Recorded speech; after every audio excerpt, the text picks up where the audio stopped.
I'm DaShaun. I'm a Spring developer advocate. I love my job, and this is a personal trip for me.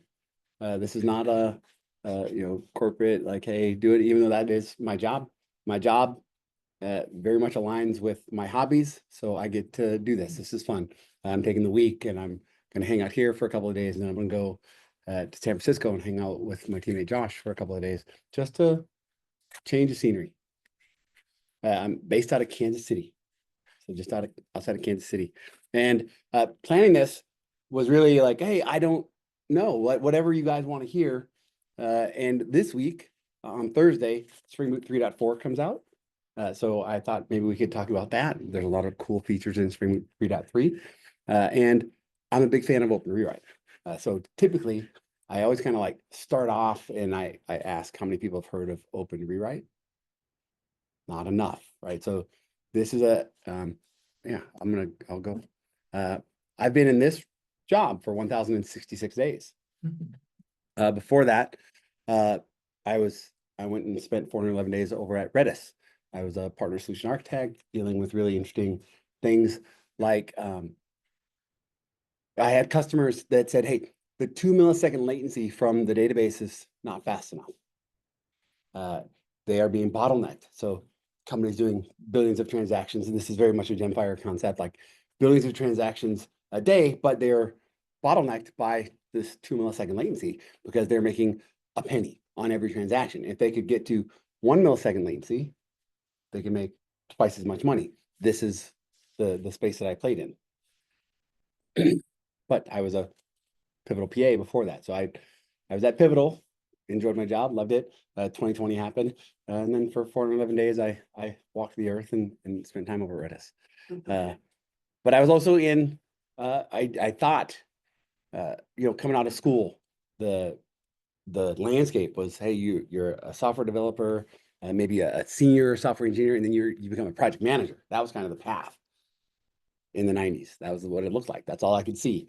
But there was always this like, oh, I wanted to be a manager of something. And this 985 days, I realized I don't want to be a manager.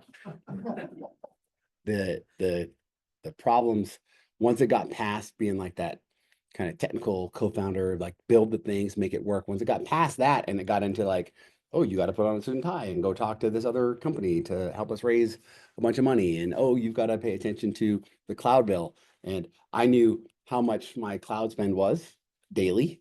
And if there was a blip, if something happened, what's going on? It's $72. That's how much we spend on everything. $72 a day. If it goes beyond that, like something happened. But I learned how to clean up behind myself. Speaking of PCF and cloud, one of the things that I think will take you far, you can hear me now, listen to me later, is cleaning up behind yourself. There's no reason. None of us are in the office right now. Nobody's doing tests. Why is the test environment up and running? Right? If there's nothing using it, why is it there? This is just something that we got used to. Oh, disk is cheap and it's no big deal. Especially when we're in the data center, like, why shut it off? Well, to make room for other things. But in the cloud, like, there's absolutely zero reason to have things running when there's nothing happening on it. So prod 24/7, I get it. Non-prod, I want a reason that it should be up for the things that it's needed for, and then it should go away. That's one of the practices I did. But before that, I worked at Garmin Connect. Garmin Connect is a big platform. It's Garmin's biggest software. There's a couple dozen million users of Garmin Connect worldwide. And it's the thing that I'm proud of and not proud of, right? There's things that are running in production at Garmin that haunt me. Like I wish I knew then what I know now. I wish I could go back and fix all the things that we did wrong. So it's a source of a lot of my, what I call scar tissue, but it's also like where I got to like experience doing things at scale around the globe for millions of users. You can find me at the places. I'm gonna set this down. On my website, on DaShaun.com, there's a link that you can click.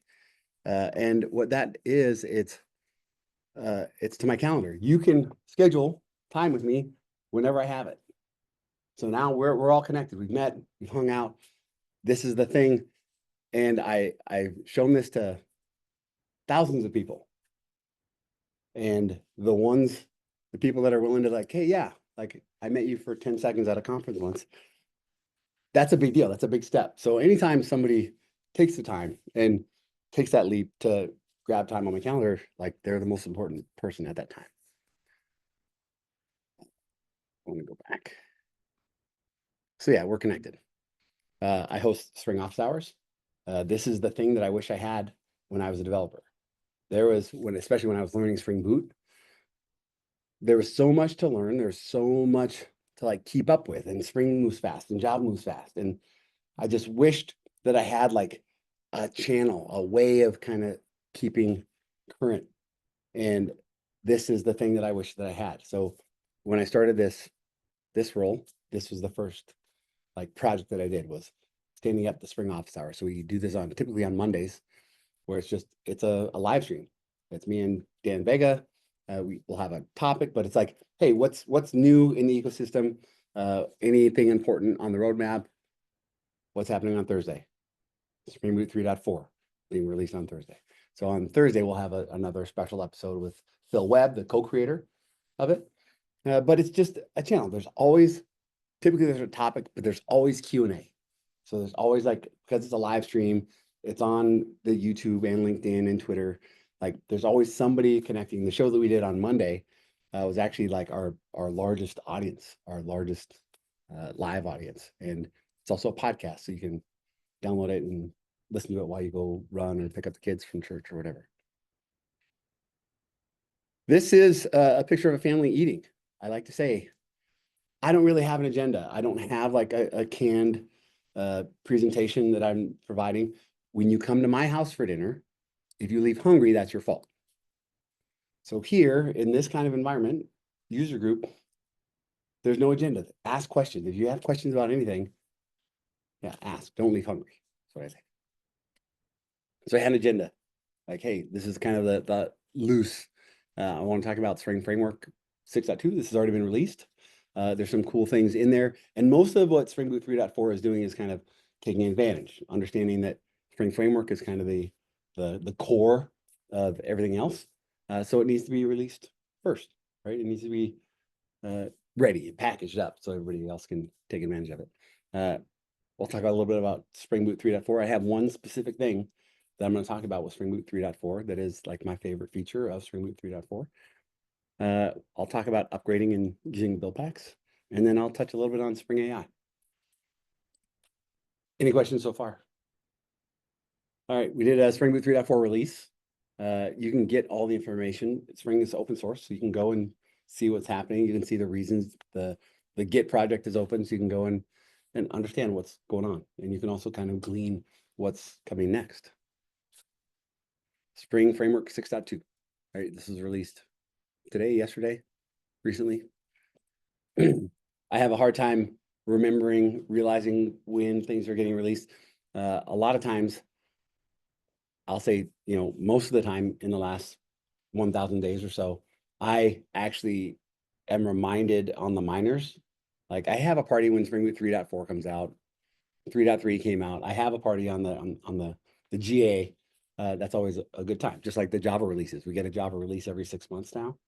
And we get a Spring Boot release every 6 months. So we get a couple parties every year. But like the minors, like the Spring Boot 3.3.5 is the latest version. In my job, I find out about those in the middle of the day when I'm doing a demo with a customer, because I use Open Rewrite and it's just pulling down the latest versions and patching things. And that's how I found, oh, wait, we got a new release. We got a new patch release.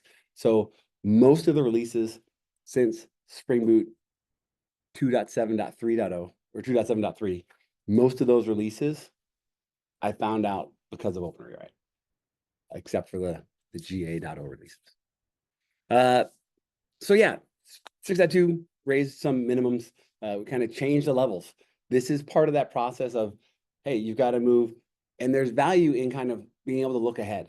There's value if you've been paying attention, if you're reading the release notes, you're aware of what's coming. It's a much better software journey if I'm aware that something is changing.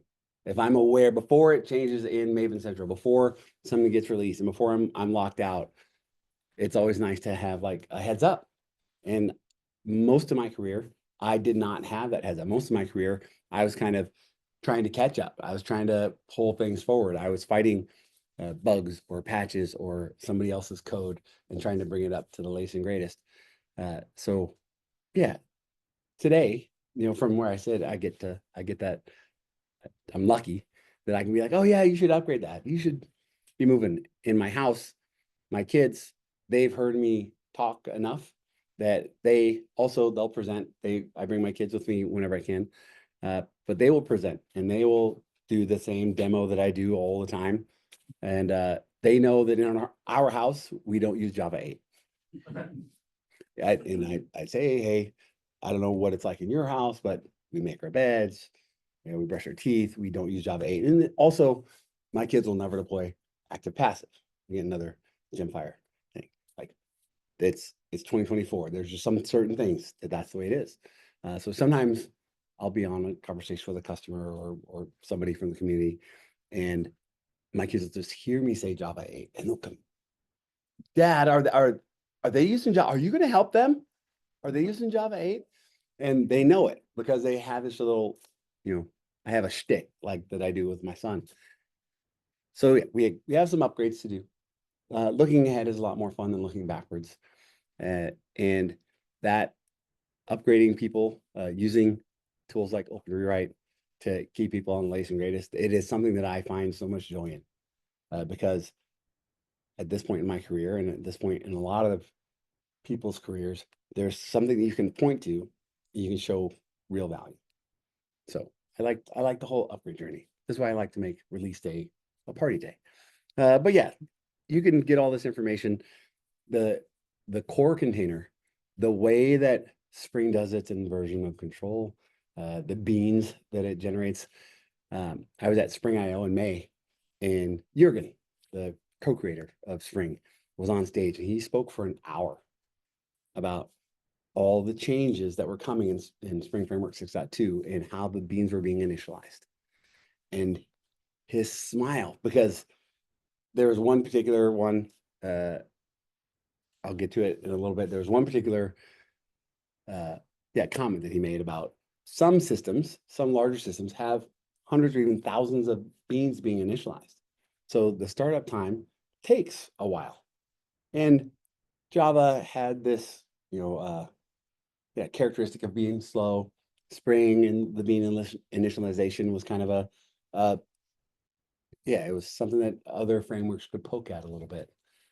So I saw the joy in his face when he was explaining, hey, this is going to not just improve the startup time for those systems that have thousands of beans, but there was one issue. There's a GitHub issue that had been open for years, and he's finally resolving it.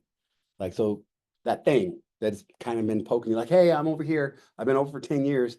He finally had time to get around to it and fix this for large multinational company. And I was like, who has 1,000 beans being initialized at startup? Like, who is this an issue for? Who is this? And shortly after, I ran into those customers. I ran into those teams. They're like, yeah, this is going to fix us. We're using the release, the milestone, and this is fixing it for us. This is great. So there's a lot of bean initialization features, upgrades. The deeper generic type matching means there's things that you might have been matching on before 6.2 that might not match today because of the way that it's matching generics. So it's an improvement, but you might have been getting by and your bean might have been being initialized previously, but there's also some guidance. So if you run into that, check the release notes. There's some guidance on how to fix it in case your bean matching failed. Changes in spell. Anybody using the Spring expression language? Just the hardcore. Like there's some changes. There's some deeper changes. I think I'm going to get into another one here in a little bit. But yeah, just more advanced matching. Static resources. This one started with Spring 3.0, where the trailing slash, there were some defaults made and the trailing slash was causing problems across the ecosystem. And now it's been resolved in framework, and now you'll see those changes reflected in the rest of the ecosystem where we're just going to add that trailing slash so that we can do things like yeah, adding paths, glops, etc. Oh, this is kind of important. It's not set up here, but the web jars, we changed kind of the way that we do web jars. So if you're using web jars now, you're going to be switching to like a light version because we made so many other improvements in the rest of the framework. So just have that on your radar. There's benefits here. Fallback beans. One of the things that Jurgen got really excited about, the idea that I can, if I don't have something that will initialize that bean, I can have a fallback. Like, hey, here's a default. Use this one to initialize that bean. Sounds simple. We've had other ways of doing that, but now we have a fallback. Background bean initialization. There, it's kind of hard to see here, but we can say, hey, initialize this in the background. So we just have a little bit more flexibility. Again, when you have thousands of beans, these little features go a long way. One of the stories that is top of mind on startup, and I'm saying this for you really, I had a partner that this was right as Spring Boot 3 was coming out. Or no, 3 was out and they were looking forward to 3.1 with the virtual thread support. And they were asking like, hey, we've got this application that takes 27 minutes to start up. 27 minutes for all the things that it was doing, initializing beans, loading caches, etc. Each instance of this app took 27 minutes to start up. And they called and they said, hey, do you think that the virtual threads might help this? And I said, I don't know. Virtual threads is still preview at the time, but why don't you try native image? And that was kind of the bulk of the conversation. Hey, go do this native image. You have it, Spring 3.0, and they go. And it was a couple of weeks later, they called back and they said, hey, we did the native image, smaller footprint. It was a smaller container size, and that was great, but it took 30 minutes to start up. I was like, okay, I'm sorry. They go, no, but there's more. The fact that the image's footprint, the container used to be a 5 gigabyte container, right? That's what they needed to reserve in order to take this thing to production. And after doing the native image, it needed to be a 1 gigabyte container. So the improvement in the footprint was worth it trade-off because it was being deployed thousands of times around the globe. So that 40% or whatever, 80% improvement in footprint was more valuable to the company than the additional 3 minutes of startup time. So native images, footprints, these are things that are interesting and it matters now that we're scaling, now that all of our companies not running in, a rack inside of a closet inside a headquarters. Fragment rendering. How many people have heard of HTMX? This is our big thing on it. Like we're going back to server-side rendering. Not all the way to JSPs, but yeah, HTMX is just this way that we can send HTML. We can update the DOM from the server side. That was our string office hours on Monday, and yeah, and we've kind of made it so this is a little bit easier, so we can send HTML over the wire. So these are just fun little things coming. That's actually a Spring Boot 3.3 feature. This base64 resource piece. I just remember that. Like this is what it used to look like. How many people have had YAML that looks like that, where you're putting inserts in? There's one company that's proud of their millions of lines of YAML that they take to production. And this feature reduces that so that their certs can be base64 encoded into a single line. Doesn't seem like that big of a deal until you have millions of lines of YAML going to production. Yeah, I'm going to jump through a few of these. I'll get to that one in a sec. SBOMs, we're familiar with software bill of materials. This idea that I want to know what's running in production. I want to, if a new CVE comes out, which they're coming out all the time, I want to know where I'm at risk. I want to know which applications or which containers or which VMs or machines are at risk. So having this bill of materials for everything from my application all the way down to my infrastructure. That's an important piece. It's an asset. It's part of what we do. It wasn't the way in the 90s, right? There was no concept of a software bill of materials that I was ever taught in university, or that I even heard of until 2015, 2016, when the speed of business keeps on moving faster. The bad actors keep on getting better. So yeah, we got to protect ourselves wherever we can. But yeah, now we have an SBOM endpoint. Spring Boot will generate it for you. Build Packs will generate it for you. It's just valuable information to have. So yep, you'll get an SBOM endpoint on the actuator. Yeah. So buildbacks have been providing that for a long time, and this is my favorite feature of Spring Boot 3.4. The build packs that the new default build pack with Spring Boot, you can do a Spring Boot plugin. You say build image. Give me a Docker image. I say friends don't let friends use Docker files because there's a lot of risk. How many people are writing Docker files? All right, so do you have a Docker file in your repository?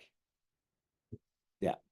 So in that repository, if there's a CVE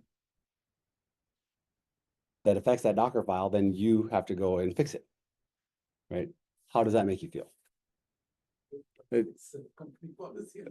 So the company policy is that the developers are in charge of the Docker files, and if there's a CVE, Bijou, we're calling you and you got to fix it. And how much time do you have to fix it? How much time do you have? Yeah. Depends on what's the scale. It's a 1 to 10, right? On the CVE, right? If it's a 10, that's exploitable. Like, hey, if it's 1 a.m. in the morning, you get a call, right?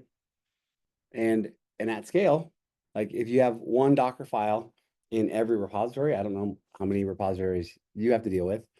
Garmin Connect, when I left, was 119 repositories. So 119 Docker files. If there's a severity 10 CD, that means at 1 a.m. in the morning, and I got those calls, right? That's part of my scar tissue.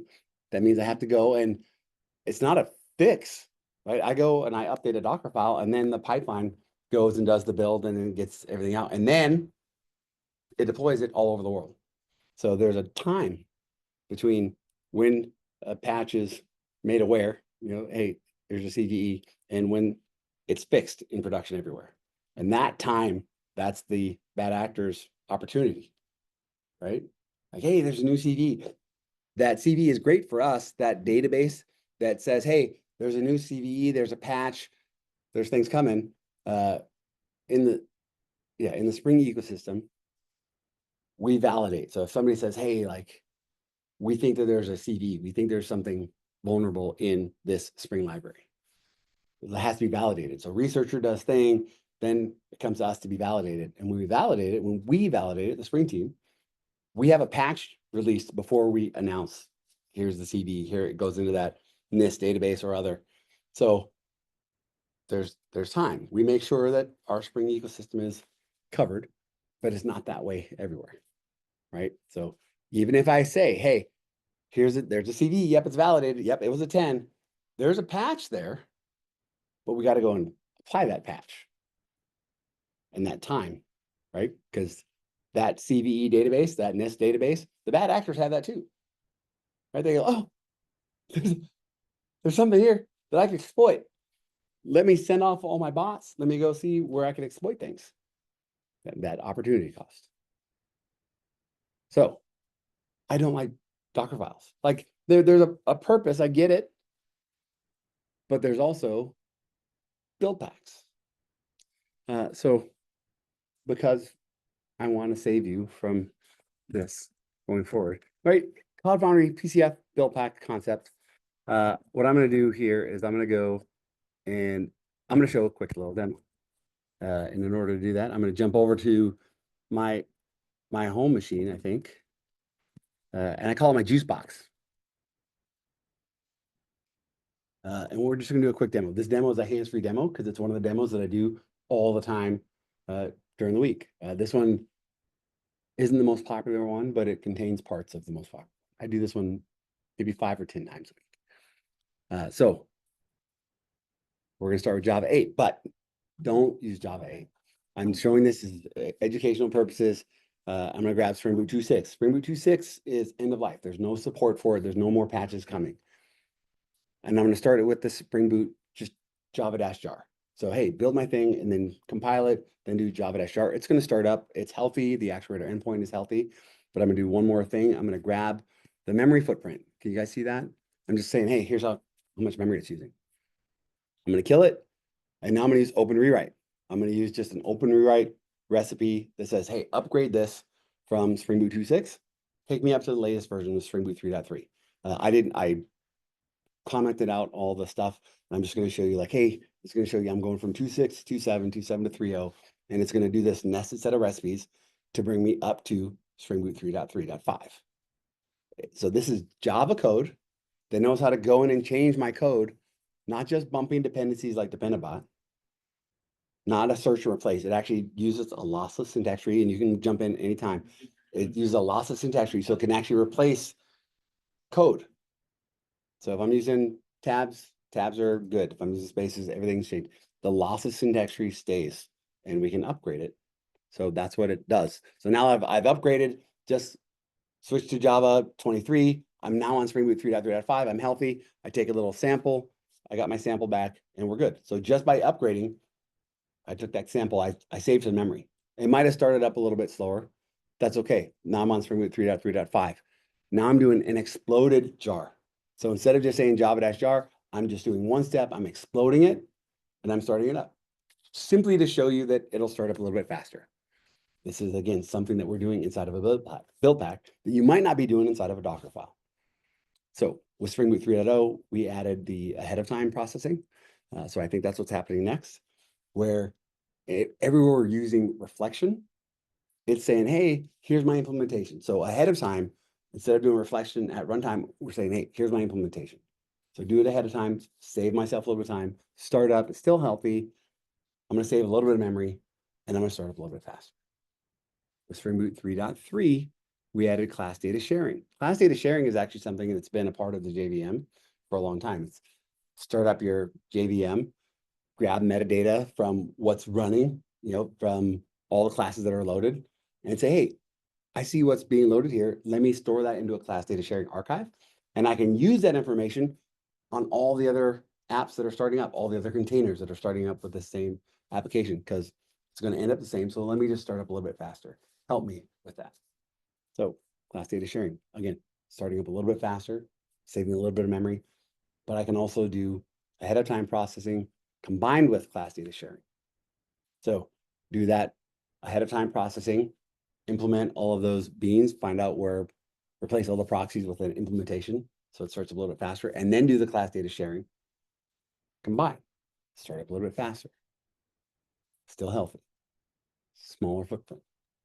The last thing is the native images, where I can take the ahead of time processing. I can use Graal VM. Graal VM takes the bytecode that I generated and it analyzes all the bytecode. We've had this since Java 1.3, since the 90s. The hotspot JVM, we've all heard of the hotspot JVM. It takes that bytecode and says, oh, you're using this bit of bytecode. You're executing that a lot. It's a hotspot. So what the JVM was doing since the 90s, it said, for this hotspot of bytecode, I'm going to compile it down to native code. So the native operating system that this JVM is running on. So when my code block gets to that hotspot, instead of executing the bytecode, it drops down, it executes the native code, and then it comes back and finishes what it's doing. So we've had that. The team over at Graal Lab said, why not just do it for all? So what this is doing now is taking all of the bytecode and it's analyzing every branch of code ahead of time before I start it up, right? The JVM optimizes over time. This is doing it ahead of time, and it's analyzing every branch. So every dependency I threw in there, if I'm not using that code, it throws it away. If I'm not executing on that branch of code, it throws it away. But it analyzes every single branch of code. If we were at home, you'd hear my fans spinning up because it uses everything that it can to make this process go. And now with this native image, it's going to start up way faster. It's going to use even less memory. So does anybody remember what that first memory number was? 400 and something megabytes. This one was, did we see it? 80. So luckily I put it all on the screen. Let's take a look. So we started with Java 6 or Java 8 and 2.6. It was 422 megabytes just by doing the upgrade. Spring Boot 3.3, 3.3.5, open rewrite took us there in just a few seconds. And then because I was on 3.3.5, I had to switch at least to Java 17 because the baseline moved. But I switched to Java 23 because Java 23 has been out for 2 months. Java 23 is almost old. We're going to get Java 24 in February. So it's middle-aged right now. But I got a 54% footprint savings. And I didn't start up any faster. And I don't know why that is. It's something on this machine that happens. But the next time I did that exploded jar. So that's the only change I made here. Just by exploding the jar, I got a little bit faster, and I even got a little bit smaller footprint. Really shouldn't matter. But these are things that the build packs have been doing. All of that expertise from the Java ecosystem is poured into the build packs.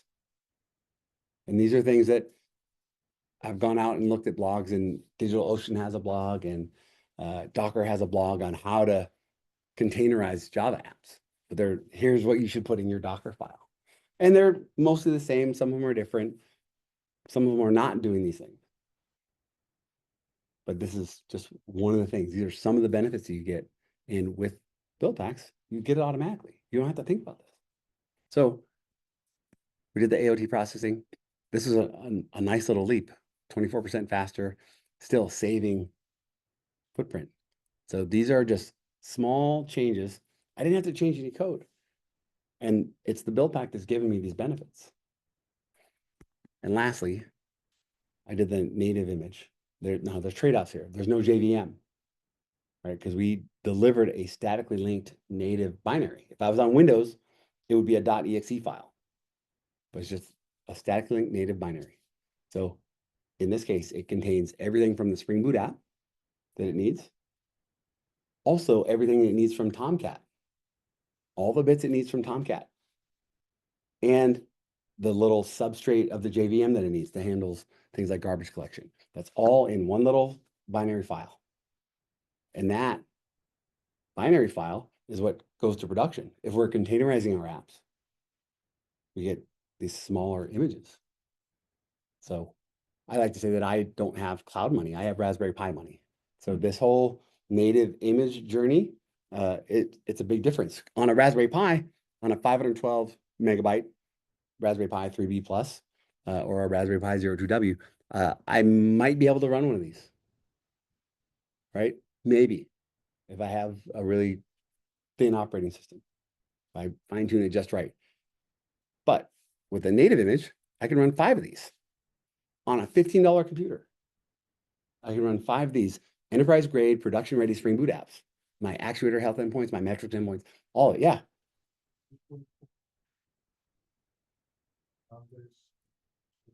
Absolutely. Absolutely. This idea of this, right? The startup time here, 96% faster startup time.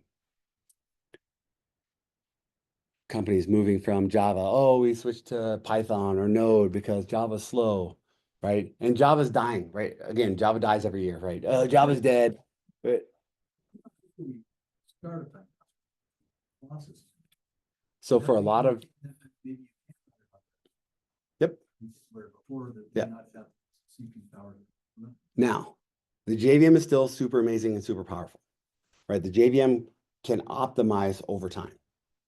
This native image has a single garbage collector, right? You can choose, you can make things, but it only reserves so much memory as well. This memory footprint, this reservation will be the same. It'll be a constant memory footprint. And as we know, the JVM it'll adjust, it'll ebb and flow as it's doing its garbage collection. The memory footprint will change. The characteristics of the workload will change over time. You're saying that on mine, I get this dramatic effect while running the app. Right. It depends on the app. It depends on the workload. But for things like Lambdas, where that startup time matters, right? This is dozens of milliseconds startup time. that's valuable. But the example that I gave before, the startup time was even longer with the native image, but the memory footprint savings of running thousands of these instances, across the globe outweighed that startup cost because they are literally saving hundreds of thousands of dollars a month just by making this change. So this whole thing is, again, these are the things that I find the most valuable, the most important. Staying upgraded, staying patched, because somebody was saying like there's still Spring Boot 2.x running in production. Just by being upgraded, being able to use the latest language features is a massive like value add to like my daily, enjoyment. And let me ask this question. I'm going to ask it in a couple of different ways. If you're hiring, if you're going to a job, you've got, hey, 2 jobs and they both have 6 weeks of vacation and great salary. And then it says, yeah, we use Spring Boot 2.6 and we use Spring Boot 3.3. Which one do you feel like you want to go and work at? Now, I want to turn that around. Companies, they understand that. So when I'm having these conversations, a company says, we want to be on Spring Boot 3.4 because that's going to bring in talent, right? If you can be a company that puts on your job posting that, yeah, we're using Spring Boot 3.4, like that's what you're going to be working on this next quarter because 3.4 got released on November 21st. So we're going to make sure that our app portfolio is on Spring Boot 3.4 this quarter.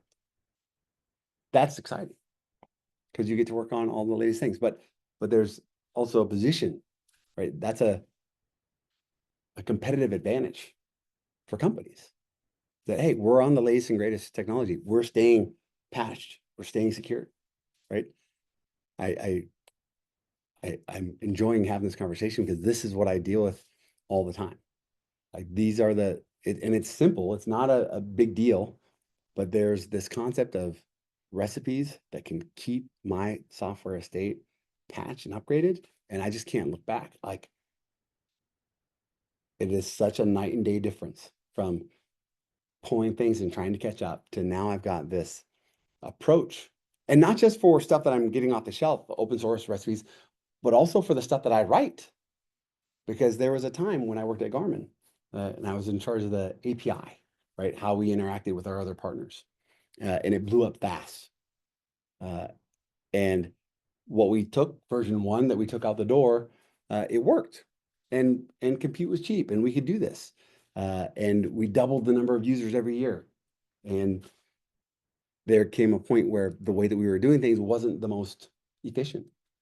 It was actually starting to cost us a lot of money. But in order to fix that, in order to fix the API, it would have been a breaking change. And there was so many partners at this point that I didn't know how to deliver that breaking change. How do I communicate with them?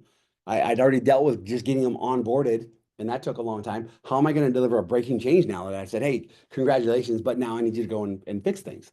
How was I going to do that? So when Open Rewrite came around, I was like, this is it.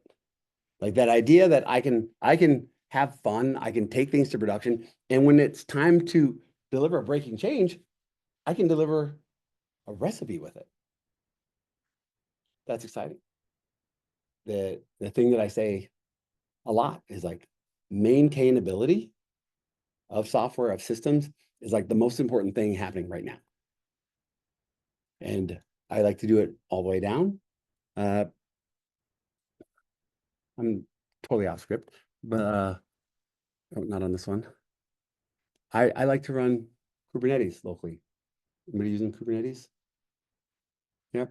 I also like Cloud Foundry. So there's this project called Karifi. It's an open source project that gives me a Cloud Foundry API and it runs on Kubernetes. So I can do some really interesting things. It uses build packs. I'm actually just going to jump into this one. This is the project we just did. And here's my application. I have my git diff. Here's the stuff that we just did. We took that clone of the application and it's got changes. Here, there's no code change, so this is pretty cool. But I don't have to do anything. I don't have to create a Docker file. I can do mdnw spring boot build image. I can't see behind this little button.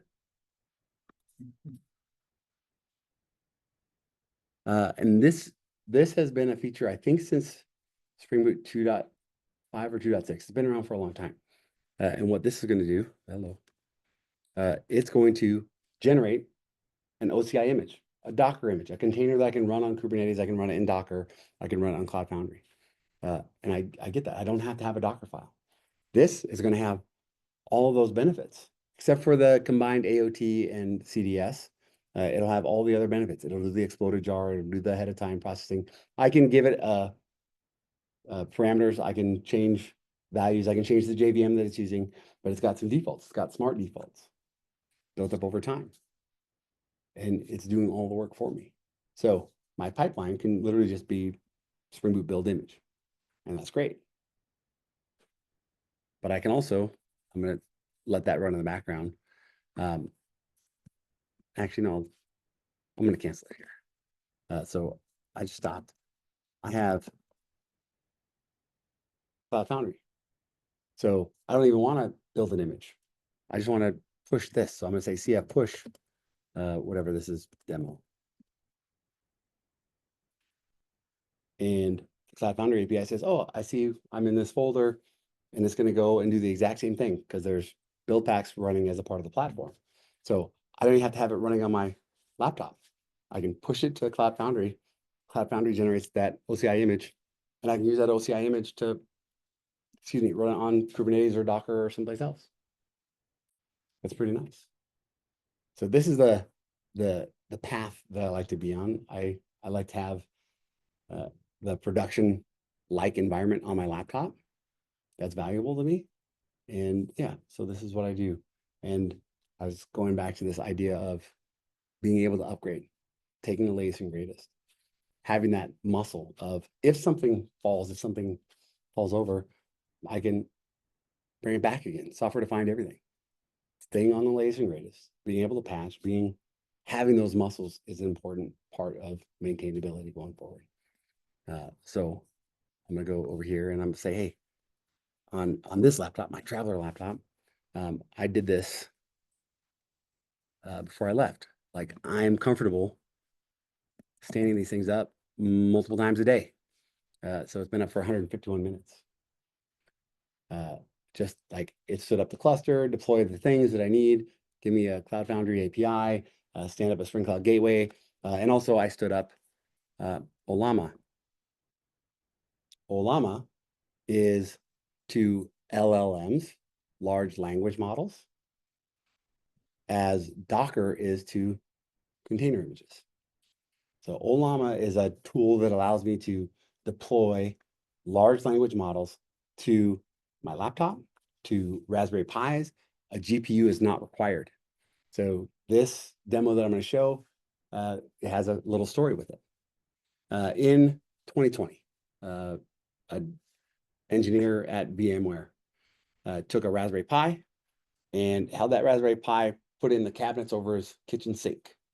And it had a little camera on it, and it looked down at the kitchen sink. A kitchen sink is pretty uniform. It's pretty easy to figure out without much help. If there's any dishes in the sink, the Wi-Fi would get shut off. When the sink is clean, the Wi-Fi comes back on.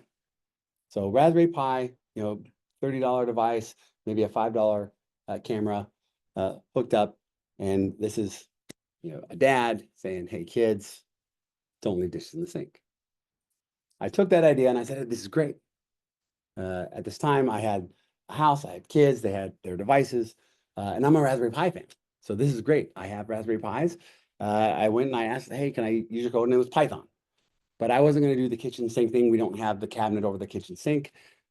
So I had to come up with something else. I was going to do my kid's room. I picked on my son. My son's room is on the main level. The girls are upstairs.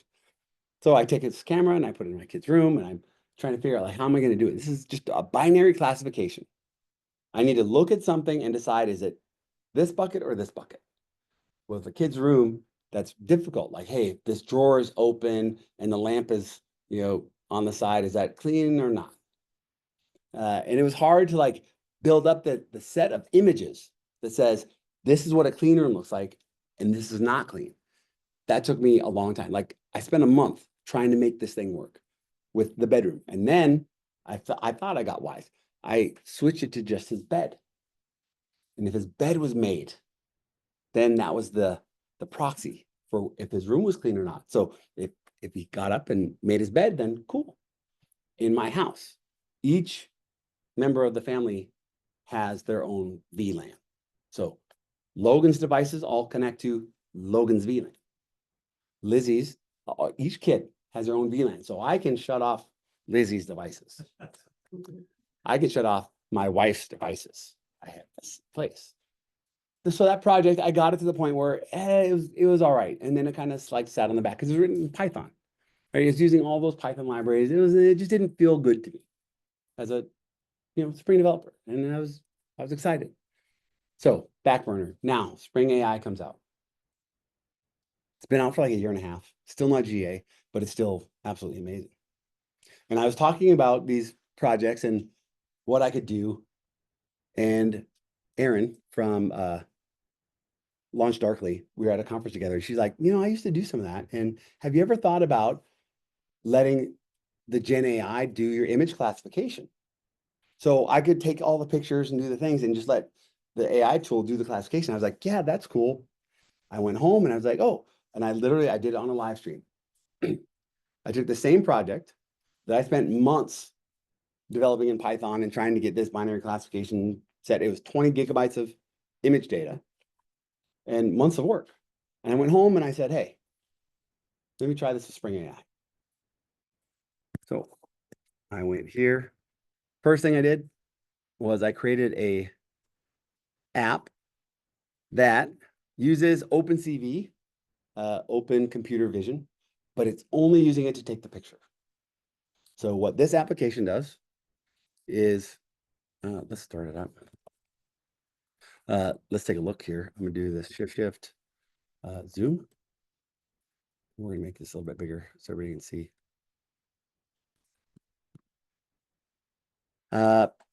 It looks like this. Hey, I pulled in the library. I'm doing some other interesting things here as I modified this at a conference a couple of weeks ago. We're gonna capture the frame. OpenCV is just gonna grab the first camera that it finds, and it's gonna use it, and it's gonna capture the frame. I created two endpoints. I did one that's capture like an image, a JPEG image, and then I did another one that's encoded, like capture that image and then base64 encode it and send that over the wire instead. So if I was going to store something, my wife got a little upset and crazy about, oh, you're going to have images of our son's room going up into the cloud, and then what? And I said, no.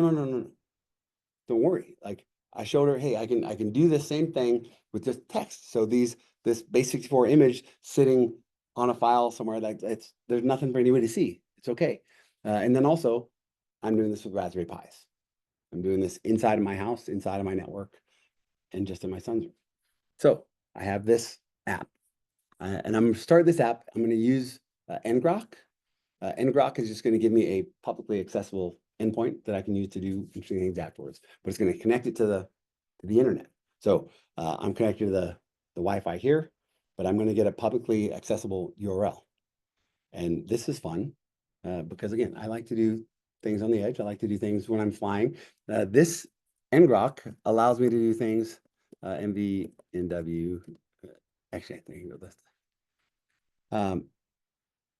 I can be on a plane using the plane's Wi-Fi. And I can set up this application and I can post the URL that ngrok gives me. I can share that on Twitter, and you can be at home and you can hit that URL and you can see me flying in economy minus like this with my little laptop, and you'll see because it'll take a picture with my camera. And that's pretty neat. Now I'm using Zoom, so I guess we'll see if it works because Zoom's got the camera and we'll see. But it said it's got a problem, but we're going to grab this URL that ngrok gave me.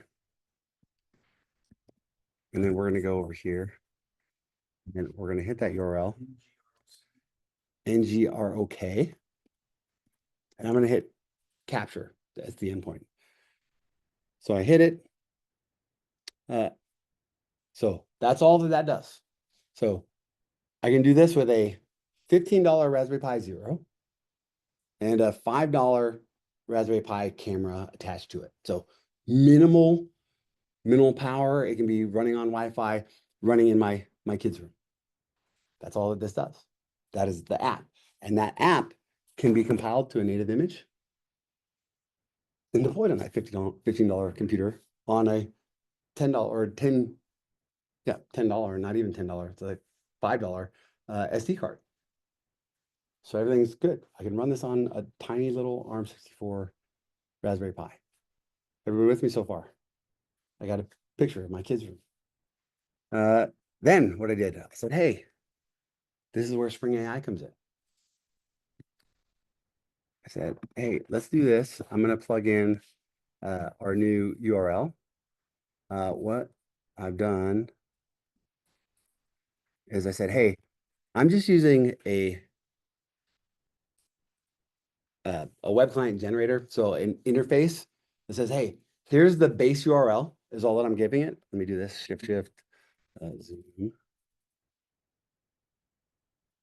Oops, that didn't work.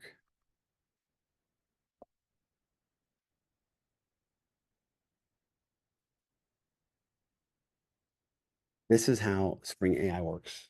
And this is how it really like opened the door. There are Python workloads in production. I'm picking on Python a little bit because it's been around, it's easily accessible. Non-programmers like it because they can kind of see it. It's a scripted language. You can kind of like figure your way through it. You might not be delivering efficient code to production, but you can typically grab stuff off the shelf. The libraries are out there. You can go read a book or two, and then you can make something cool work. It might take you a couple of months. You might have to have a 20 gigabyte library of images that you made, but you can do some really interesting, fun things. But in the position that I'm in, that's not always the best way. So I had this tool, Spring AI. I had this project that I was pulling off the shelf and I was going to dust it off. And here's what I did. I said, hey, I'm going to have this controller. I'm going to have a chat client where I'm going to talk to the AI. I'm going to have this clean client. This is talking to the Raspberry Pi that has the image. It's going to take a picture. The way that I operated it, I had this running 3 times a day. Okay? It was only for a month. So it's not like this is the way it is in my house. But if the room wasn't clean, your VLAN was off. If your room is clean 2 out of 3 times on the day, you get your allowance. So it's kind of a carrot and a stick. All right. I went to the conference. I changed it up. But the original was just like, hey, if the room's clean, I told the bot, I said, hey, you're in charge of keeping the room clean. You are in charge of making sure that children keep their rooms clean. Clutter is not allowed. Beds need to be made. Doors and drawers should be closed. This is the instruction that I'm giving to that large language model. I'm telling the system, this is how you operate. And the question that I would ask, I would go get that image. And the question that I would ask was, in my case, it was, hey, is the room in this picture clean? Now, large language models, if you use like OpenAI, they're going to respond and be like, well, it might be clean. I see there's a coat on the floor, but the bed's made, but there's a little Legos over there. I don't know if it's clean or not, maybe. I was like, okay, that's one thing, but I needed something a little bit more concrete. So Spring AI provides this ability to have a structured output. I needed a Boolean, right? Like in this case, previous case, I said, is it clean or not? I've changed this a little bit. So we're going to do this example. What I'm doing is saying, hey, I'm redirecting this model. I've got a image capable model running on my laptop here. And I said, hey, you're in charge of keeping track how many people are in the room as accurate as possible. And how many people can you see in the image? So what it's going to do, it's going to fire off. I'm going to ask it to check is the endpoint. Go check it. What it's going to do is go capture a picture. And then it'll use that client to send that picture to the large language model that's running on Olama. And it'll give me back a response. And that response will be this image analysis. How many people are in the room? What's the answer? And then give me an integer value. Are you ready? This is the big demo. Let's do it. So I'm gonna hit this start button here.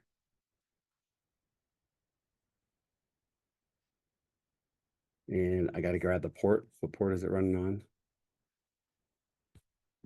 7201. Go over here and say localhost 57201/check. So what I'm gonna do is I'm gonna turn it around this way, and then I'll hit that enter button, and we should see something happen. Did it go? No. Oh, let's try that again.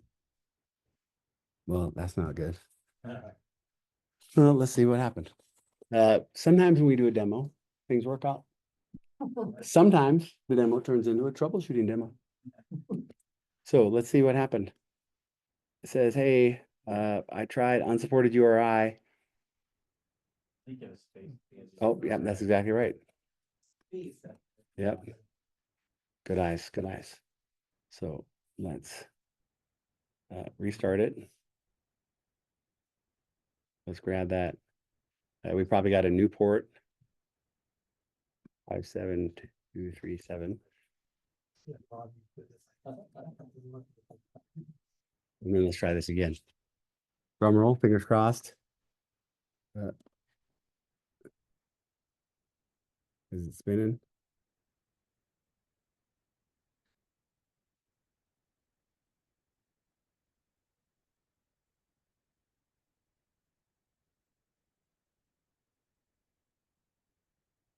Is it going?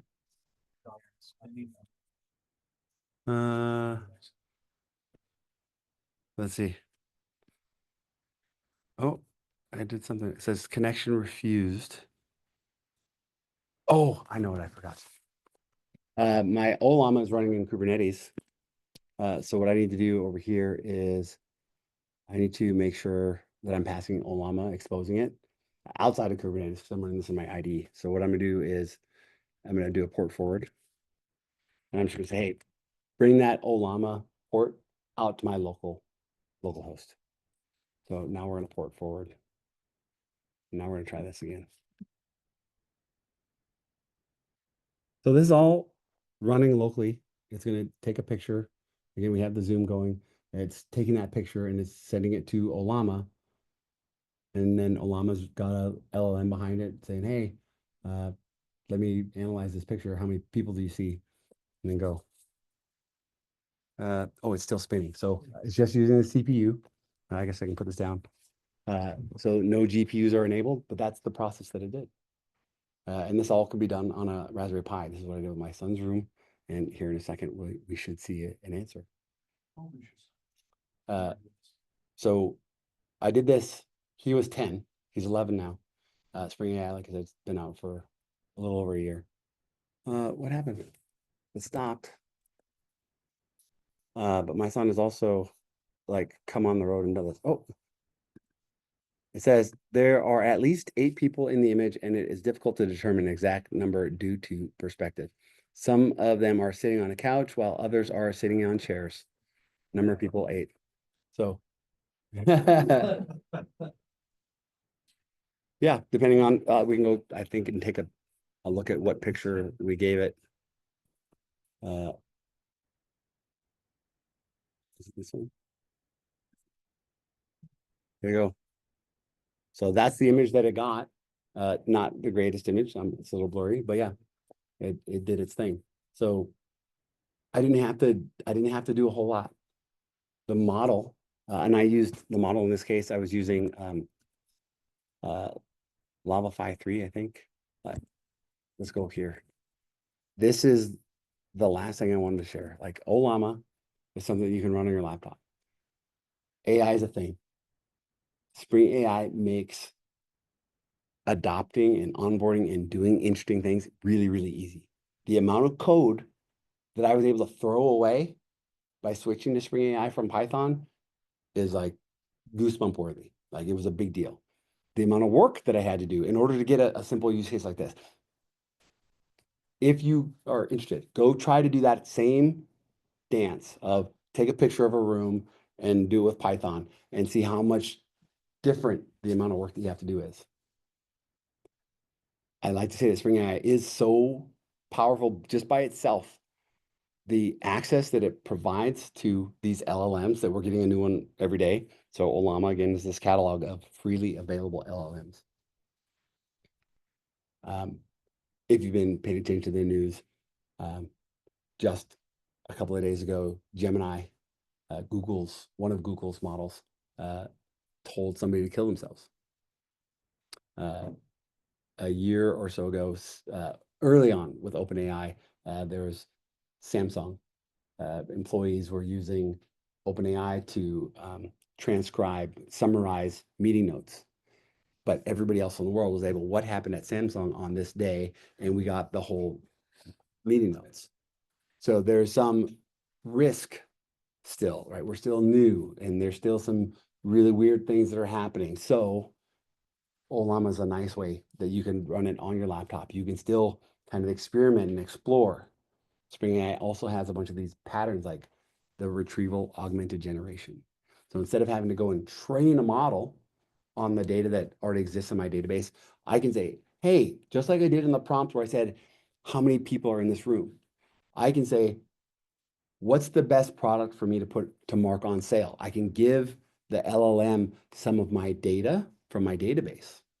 And I can stuff it. I can say, hey, here's the model, here's the data that I want you to consider when answering this question. And we have that today. And you have access to it because of Spring AI. Spring Boot lets you take it to production. The new build pack lets you take it to production on ARM64 or x86. Can I ask you a question? Yeah. So what is the capability of Spring AI to connect to a machine learning model that is running somewhere else? Yep. Is that what it is, or is it because in Python you can build model that Yep. and all that, right? So the nice thing is Spring AI is an abstraction layer. So the way that I set up my user, let me go to the other one. I gave it these instructions. I said, hey, this is my user text. A lot of these models have this built in. They have a way to say, here's the question, right? A lot of these models also have a way that you can tell them, I want you to answer this like a pirate. I could say, hey, answer this like a pirate, and here's your thing. So instead of saying there's 8 people, I'll say there's 8 people are, right? So these types of functionality exist across a bunch of these LLMs. What Spring AI does, just like it's done for databases, is Spring Data allows you to switch between Gemfire and Redis and MySQL and Oracle easily. You have access to 90% of the functionality. You also have a path to go when you need that extra 10% of custom functionality. That's what Spring Data has done for the database ecosystem. Spring AI is doing that same thing for this new LLM, SLM, Gen AI ecosystem. LLM. APIs that are out there and you supply your own product. You use the Spring AI abstraction and you can talk to all these different AIs and you can even generate your own, right? The abstraction says, hey, what's the endpoint that you want to connect to? Which model, you can decide which model you want to connect to, and you can run your own. But that abstraction layer that Spring AI provides allows you to switch between these because models are changing all the time.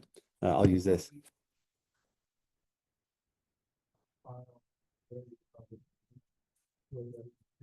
Yep. I said, hey, here's where my model is running, and here's the model that I want to activate. I have more than one model deployed. One of the weaknesses of these LLMs APIs have is they weren't really built with security ground up. Does this help with that? Absolutely. So this, first of all, by allowing you to run models locally, right? I can go and download. So Spring AI is providing that access to this technology. So you don't have to run OpenAI or the Bedrock or the Claude or whatever is popular today. So that's the first thing. The other thing is, yes, with Spring AI and with Spring Security and the features, we can also say, yeah, you've got to be in this role, right? So we can deploy a model to our organization, and then we can limit access to it with the other Spring features. But on top of that, if you are using it in the cloud, you can do things like check how many tokens, right? The way that the cloud is doing it, they're slicing up your prompts, slicing up the responses, images, that the amount of data that you're sending in and out of those LLMs, that's what you're paying for. So Spring AI also allows you to observe and see, oh, here's how many tokens I've used. Maybe I want to put a limit. Maybe I want to throttle. So yeah, you can do those as well. But Spring AI can also be used to secure other parts of your system. If you're a system that's doing the personal information, for example, I could have an LLM that says, hey, I just got this resume from somebody. I want to make sure that all the PII is pulled out. Or somebody just submitted this document. I want to blur out all the PII. Or does this document meet our standards? So you can do, there's a lot of things here. The chat bot, which is kind of like the first, like, oh, let me ask it a question, tell me a joke. That use case is now almost like done. We're beyond that. The types of use cases that we're seeing now, that I'm seeing now, are, yeah, hey, does this code meet our requirements? How many people are in the room? Pointing a camera at a field or a mountain. Like, is there any smoke? Is there any fire? In a factory, same thing. Right? We have not just the text capabilities, but now we have the multimodal capabilities where we're now starting to talk, right? Like, computer, how many people are in the room, right? The use cases are moving so fast, and that is the reason why Spring Boot or Spring AI 1.0 has been such a long time coming. Right? We're still waiting. We still have this milestone release because the ecosystem is moving so fast. It's hard to say, yes, here's a 1.0. Any other questions? Yeah.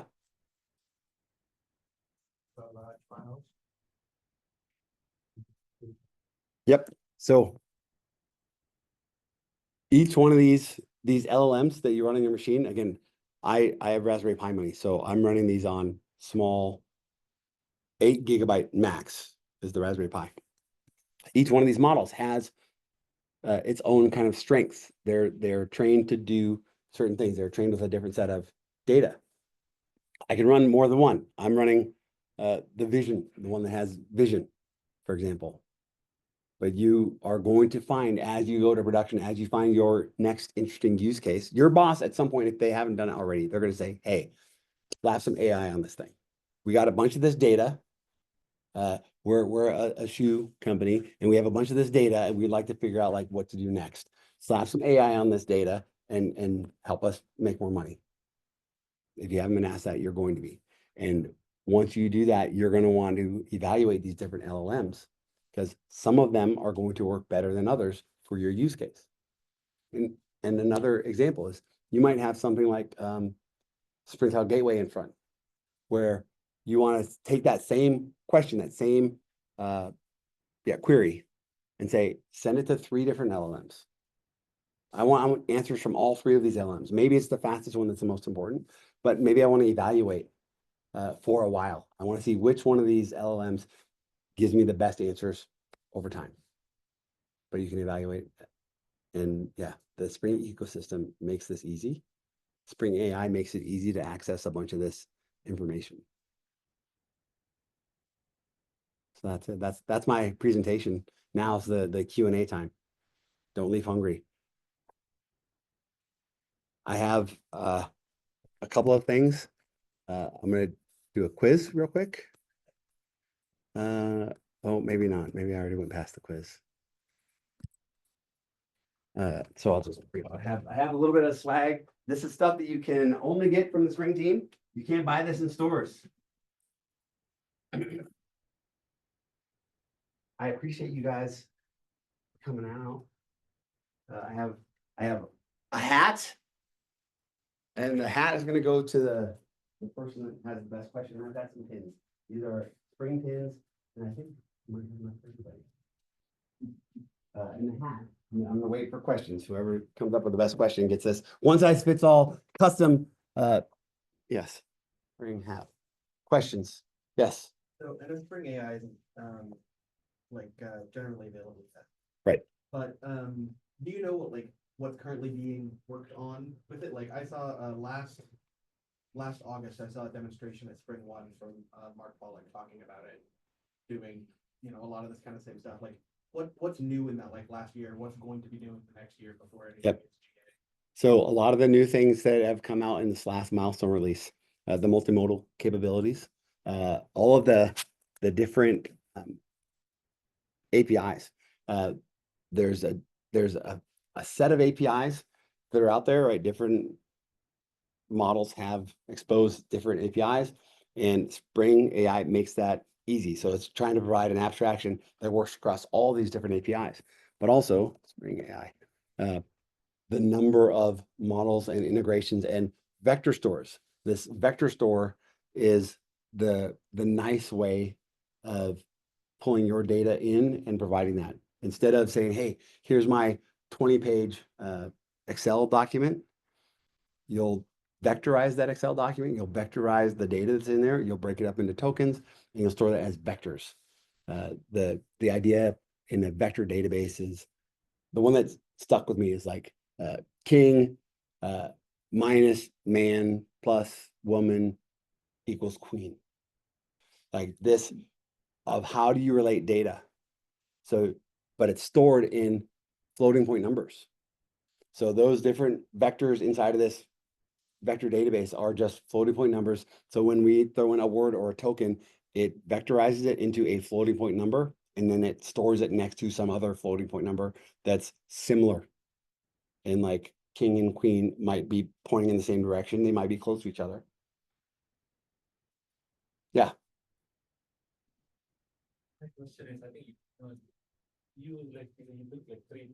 three minutes to convert, Spring 2.6 to Yep. Spring 3.3, Java 8 to Java 23. And in my experience in a real life situation, after 7 years, we are still on Java 8, my previous organization. So how realistic is, can you convince somebody say, hey, it takes only 2 hours to convert this? Look at this. I have this drawing up here, and I'll tell you how realistic it is. This is something that I draw all the time. I've drawn it several ways. This is what you'll find. These are numbers that I have found from customers. At the low end, if you go and run the open rewrite recipes that are freely available, if you go and run those recipes at the low end, 15% of your applications will be able to upgrade to the latest version of Spring Boot and run on the latest JVM. That's at the low end, if you did all the applications in your portfolio. At the high end, 70%.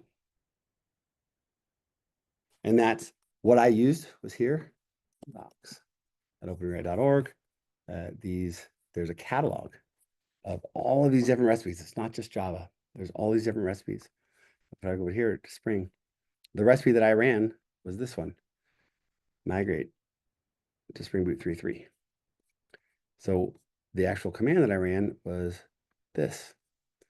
This command, it's coordinates for the plugin and coordinates for the recipe to run. And the recipe to run is a nested set of recipes. And it'll actually upgrade from all the way back to Spring Boot 1.5. Some applications, right? If your portfolio, if you've got a common utils, and this is where the hard stuff is, if you've got a common utils library that's across your entire portfolio and it's compiled against Java 6, yep, your mileage may vary. But this is what it looks like. There's going to be some applications that upgrade easy, right? Somewhere between 15 and 70% based on my experience. You're going to find that if you're doing this exercise, you're going to find that there's apps that are running in production that aren't even worth investing. They're just running somewhere, maybe on a VM that's been vMotioned for 10 years, right? And it's not worth it. But this exercise of understanding your estate, understanding the risk that exists, that's an important piece. And then you'll find some things that are hard, like that library that everybody uses, the common utils that's compiled against Java 6, or the third-party library that, is no longer supported. There's no version that's that's compiled for Java 17 or Java 23. So that's what it looks like. But the experience is the demo that I show, actually, I'll do it. The demo that I show 20 times a week is this. I can do it. I'm gonna go back to the juice box. Yeah, Spring Boot recipe thing is a composite recipe that's running, I think 2,600 composite recipes. So it's upgrade from Java, JUnit 4 to 5, all the other packages you can't even remember. Yep. Yeah, and the other thing is community driven. So as Open Rewrite bumps up its version, you get more community contributions to that recipe, so they get better over time. Yep. It's kind of exciting to watch where we were 2 years ago from where we're at now. So this, The learning part is, I agree with you, but I think if we have to, take that risk, if we have fully automated, test cases, et cetera, for everything, then it works, for a business application, I'm saying. I have been on this Open Rewrite journey, yeah, for a long time. Like as soon as I heard about it, as soon as I understood, I was taking it out, and it's a thing that I do all day, every day. And I've heard every excuse of why we shouldn't do it. When the numbers that I showed you, that 50% savings in my org where we work, if we get a 50% savings on an app that's running in production, that's customer facing, we'll get a nicely written email. But if we save like 80% on an app that's customer facing and starts up 95% faster, our whole team gets cookies. So like there's real value because that value is continuous. And the idea here, what this maintainable software, this future that we're in, this moment that we're in right now, is that if I don't do it, if I'm letting software run on Java 8 and Spring Boot 2.6, and my competitors, they're going to get the better developers. They're going to get the better audience because they're using the latest and greatest. They're also going to get better performance. They're going to be able to do more transactions per day. Yeah. During the interview, ask, hey, I'll be able to get you from, Java 8 to Java 17. Yep. And that makes me, maybe they have no- If I'm staffing, if I'm looking for work to do staffing, or if I'm going out trying to find places to work, this is something that I also do with companies that are doing that. I'm like, go and ask if they have any software currency problems. Go and ask if the street knew that you were still on Java 8, would they want to give you more money or less money? Right? And if I've shown you how easy it is, and I've shown you the benefits of it in the United States in a court of law, if I show you how easy this is, and we're on a business relationship and you don't do anything about it, that's considered gross negligence. So if we're doing business and we're partnering together and I show you how easy it is to upgrade and you do nothing, that is considered gross negligence in the United States. It sounds silly, but CVEs are that's the most critical thing, right? Like you have a CVE come out, you have no excuse. You've got a recipe that could have fixed it. Yep. And you decided not to, then yeah. So this is the demo that takes 3.5 minutes that my kids do. I can sit any one of my kids down and they will talk through this demo and they will do it, tip to toe, and they will say like, hey, here, this is the output. So this is a demo that I do 20 times a week. This is a demo that I know is being ran across tons of companies, like in their internal spring office hours and their internal user group meetings. This is being done. And I know this because I get feedback. They've submitted their videos and they've given me their PRs on the way that they do it, their talk track for their companies. Open Rewrite is, it is a advantage. It's a competitive advantage, not just for the org that you work at, but for you and your career. Because if you can go, and this is the key, is you've got to go and capture these metrics. That's why this demo is set up this way. This demo I share with CFOs and kids right out of school, and my kids, because it's real, it's measurable, and it's outcomes. If you want to, raise your visibility inside of an organization, do something like this. find one of those apps, find some percentage, because the savings that we get, that savings is forever. And if you can continually do that, like our friends over at Netflix, right, where the creator of Open Rewrite, that's where this whole idea came up with, or came from. Yeah, they are bragging about they get a 10% to 15% performance boost every time a new JVM comes out, which we get one every 6 months. And they have this automation in place built on top of Open Rewrite to help them move forward, to help them understand where they can optimize and doing it continuously. And that's how they stay at the front. Yeah. So my question is, in general, I see that it's changing. And when I go to the, maybe initialize the update, the push button, Yep. well, put on the, 30 slides, I saw the pre-marker, which I'm going to quite a while. Yeah. All incorporated with a lot of the number of this way in, which is very nicely. One of the things that I feel I miss here is SEO tools, productivity tools, Finder, the Coco, for full coverage. Anytime I do stuff, I have to go in and where all these things in, and I wish it would just come with, because these are open source and it's pretty cool. Yeah. Yep. So great question. The things that are in this menu on the initializer, those are all compiled against each other. You can imagine all of the combinations of all of those projects together. They all are guaranteed to work together. The things that are outside of that project window, those other tools, putting them in this list means they have to be compiled and validated against. So we can't just throw things in. But remember this tool called Open Rewrite that I mentioned? There may or may not be, I don't know. There may be some recipes in here that you can use to add things like Chococo and PMD, and you can define like, hey, make sure that this code, don't just tell me where I'm doing it, but it also fix your code. Fix the things where you're not doing things. Hey, I found a bug. It'll give you a fix for it. Man, wouldn't that be nice? The answer is there are recipes that have tendencies to both Maven and Gradle. There are recipes to change. Like you have something you want to migrate to, like today, I was just dealing with going from Spring Fox to Spring Docs, and there are things you can do inside OpenRewrite to kind of automate this stuff. I will say that there's still some work to do for company-specific libraries. If you've got your own charters, you can apply the same concepts that are being done here with your company specific things, which is what I'm doing right now. So, like seriously, hit me up.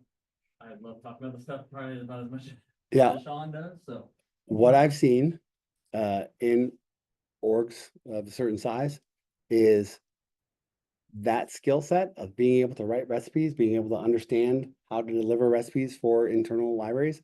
That is a super valuable skill set. It is not a skill set that 100 engineers need inside of an org.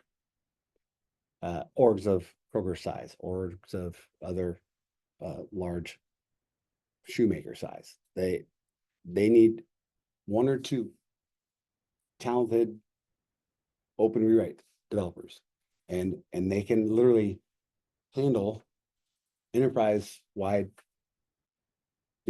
recipes at scale. And when you have something in place to automate those recipes and deliver those recipes, it's a really powerful competitive advantage.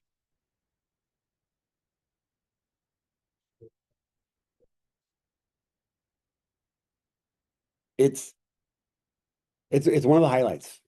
I said upgrade and use build packs, right? If I can have those things, if I can leave you with like Open Rewrite's thing, go use it, go try it. I would love to hear your results. I'd love to hear where it works and where it doesn't. And when you introduce Open Rewrite, I'm going to tell you, when you tell your friends or you tell somebody at work, they're going to immediately go to the most complicated thing. And they're going to say, there's no way they could do that thing. And I will tell you that open rewrite's the winner.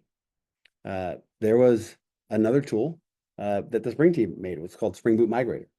And it had some interesting recipes to migrate that thing, the thing that's running on EJBs, the thing that's running with SOAP web services. And it had recipes to migrate off of EJBs, to migrate off of WebLogic or WebSphere. And to convert that thing that was running on EJBs and SOAP, convert it over into a containerized Spring Boot app that could run on a Raspberry Pi. And those recipes, there's recipes for that. Do that. So they're going to go that way. And your job is to say, okay, maybe, but we can go and get this incremental benefit on all these other workloads. We can reduce the amount of risk that we have, and we can do it continuously. And then we can turn that into an advantage. Because most of your CISOs, your chief security officers, they are not sleeping well right now because they're running Java 8 and struts and Apache tiles and these things. So they're tossing and turning right now. And yeah, I'm showing you a way. And the next time that you look at a Docker file, I want you to be like, ooh, do I really need to maintain this? I could just do Maven Spring Boot build image, and I can get a secure image and not have to maintain it. Because when that CVE comes out for the base image of your build pack, you can go Spring Boot build image and get the new one. Does it have to go through the whole build cycle, or few years back, I know like the advantage that you talked about, downwheel, native code generation and all that. That is what we wanted, the company that I'm working for, wanted a couple of years back. We moved our solution at that time, totally solution that was available for us, and was to move to Quarkus and downwheel and all that. It was working, the same advantage we got. Yep. One of the advantages that we saw with Quarkus was the developer friendliness.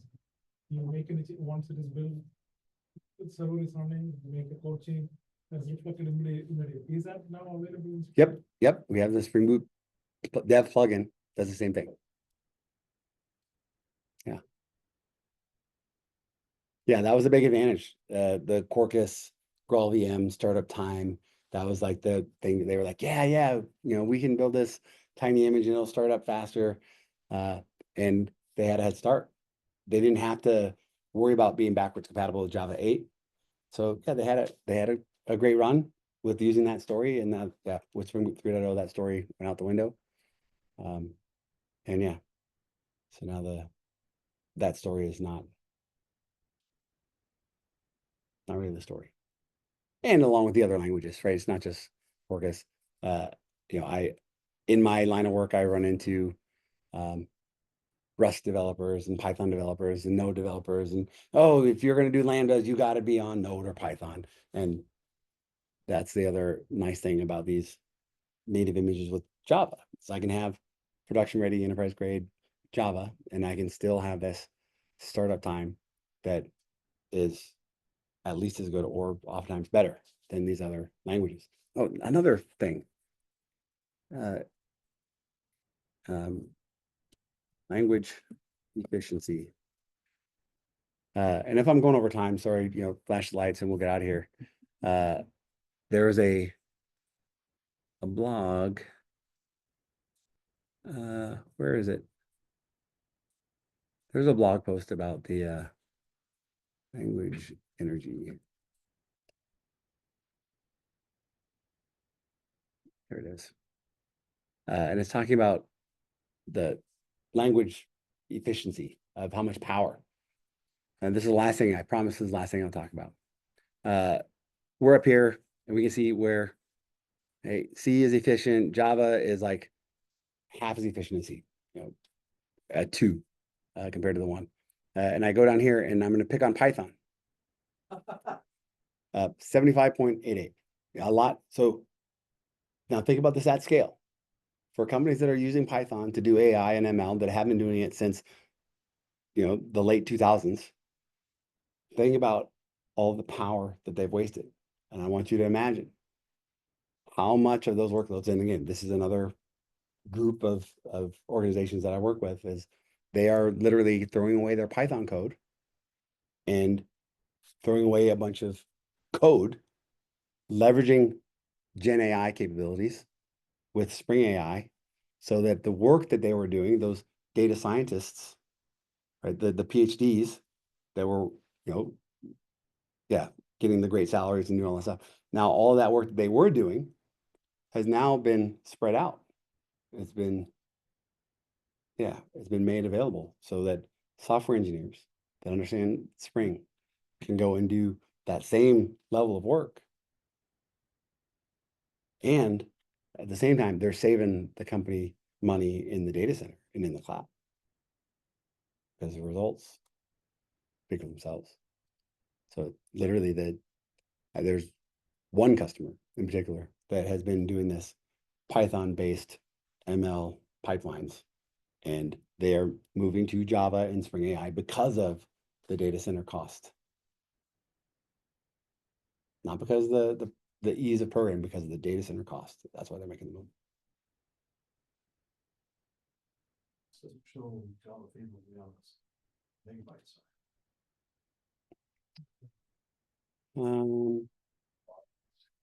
Well, this is also from 2018, and before we had the native image.